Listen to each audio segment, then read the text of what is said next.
అందరికీ శుభోదయం. నా పేరు ఫిలిప్ డేవిడ్. నేను 3వ తరగతి చదువుతున్నాను. నేను ఇప్పుడు చెప్పబోయే స్పీచ్ క్రిస్మస్ క్రైస్తవులకు అత్యంత ముఖ్యమైన పండుగ. ఇది ప్రతి సంవత్సరం డిసెంబర్ 25న జరుపుకుంటాము. ప్రపంచవ్యాప్తంగా ఉన్న క్రైస్తవులకు క్రిస్మస్ ఒక ప్రత్యేకమైన రోజు. ఇది యేసుక్రీస్తు జన్మదినం. ఇతను క్రైస్తవుల దేవుడు.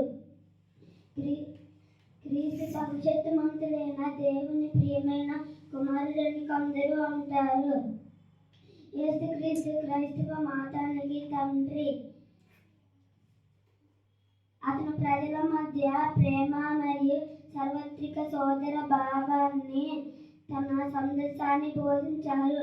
ప్రజలు అతను చెప్పిన సందేశాన్ని ఆసక్తిగా విన్నారు మరియు చాలా మంది అతని అనుచరులు అయ్యారు. కాబట్టి క్రీస్తు పుట్టినరోజు క్రైస్తవులకు చాలా పవిత్రమైనది.